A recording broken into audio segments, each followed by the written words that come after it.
Quelles connaissances a-t-on pour intervenir sur le patrimoine en centre constitué et comment essaie-t-on de travailler la dynamisation de cette connaissance et son accès? On parle beaucoup d'expérimentation, je sais que c'est très cher à Cahors et à Michel Simon.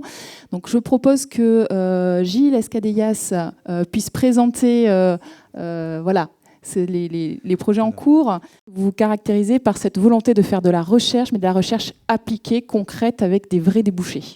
En fait, ce que je vais faire part ici, c'est des travaux qui ont été conduits, des travaux de thèse qui ont été conduits, donc effectivement sous l'égide de la communauté du Grand Cahors.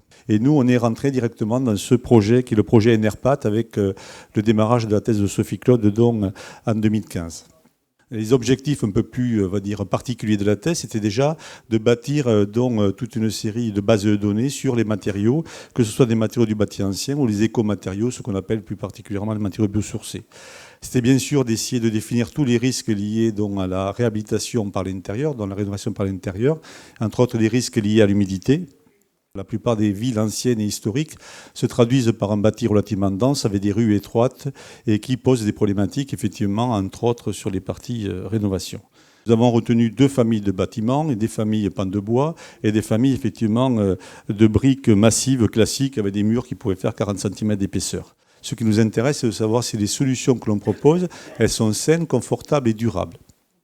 On part de l'échelle qui est l'échelle du matériau. Ça, c'est quelque chose qu'on va faire en laboratoire. Puis on va passer à l'échelle de la paroi, essentiellement en faisant des essais in situ.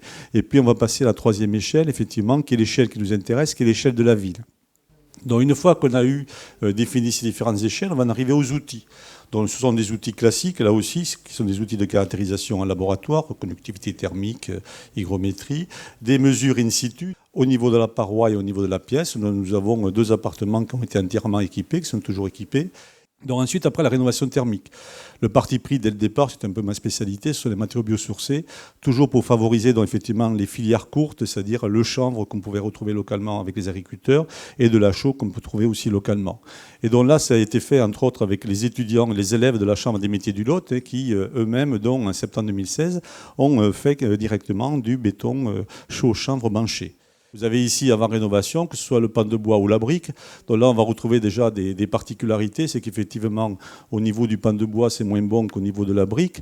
Mais par contre, dès qu'on a rénové, on le revoit ici par rapport aux chiffres, on va avoir une amélioration très sensible et très importante, effectivement, au niveau isolation thermique. Donc même fait par des élèves, effectivement, on voit de suite le gain que nous avons avec une isolation par l'intérieur, avec des systèmes de type chaud-chambre. Déjà au niveau des matériaux, les briques foraines, de très très fortes disparités au niveau effectivement après des propriétés de ces briques au niveau hygrothermique. Le deuxième point, c'est la très bonne capacité à réguler l'humidité effectivement que nous avons avec le chaud-chanvre, mais ça je pense que tous les gens qui ont utilisé le chaud-chanvre le savaient déjà. Ça nous a permis de valider l'intérêt de ces solutions écologiques à base de matériaux biosourcés. Et là aussi, ça peut favoriser dans certains cas l'économie circulaire si par exemple les agriculteurs autour de Cahors développent effectivement ce système de fibres ou de granulats par exemple de chêne vote.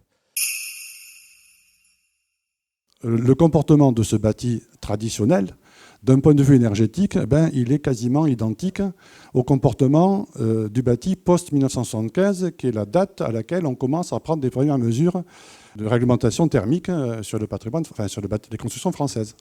Notre objectif, c'est de mener donc, des études d'ingénierie publique sur tous les métiers de l'aménagement du territoire à l'aune du développement durable. Et il ne s'agit pas d'un projet uniquement d'ingénieurs, c'est une approche responsable, c'est-à-dire équilibrée, à partir donc des 3 approches que sont la performance énergétique, la valeur architecturale et patrimoniale et la durabilité du bâti. Ce centre sera un site internet qui va contenir des études de cas qui seront produites par nos soins, des fiches de retour d'expérience sur des opérations dites de référence qui répondent à des critères, à des valeurs, à une charte qui est celle des partenaires de CREBA. Donc c'est un outil qui a été construit dans le cadre de Pacte avec une présidence CAPEB. Vous signalez que c'est à destination des maîtres d'ouvrage et maîtres d'œuvre. Et est-ce que c'est accessible également pour les particuliers ? Effectivement, c'est directement en direction des professionnels, c'est une évidence. Mais cela étant, toute personne qui a envie de travailler sur son bâti peut interroger la roue. Par exemple, vous voulez changer les fenêtres. Et en changeant les fenêtres, alors on va vous dire, attention, est-ce que vous avez pensé à la ventilation ? Est-ce que vous avez pensé au problème solaire? Même si vous n'êtes pas des grands professionnels, ça vous donnera quand même des petits points d'alerte, d'attention. Nous sommes dans une région qui a de hautes ambitions en matière énergétique. On sait que l'action sur l'énergie se passe essentiellement quand même sur l'existant, parce que c'est là qu'on a en tout cas les économies par rapport au parc actuel les plus importantes à mener. La région s'est fixé une ambition forte de devenir la première région à énergie positive d'ici 2050 en Europe. Et ça se décline en deux objectifs assez simples, multiplier par 3 la production d'énergie renouvelable et diviser à peu près par 2, faire moins 40% sur les consommations d'énergie finale. Diviser la consommation d'énergie par 2, ça fait 20 ans qu'on essaye de la diminuer un petit peu, on a beaucoup de mal, c'est là l'enjeu principal.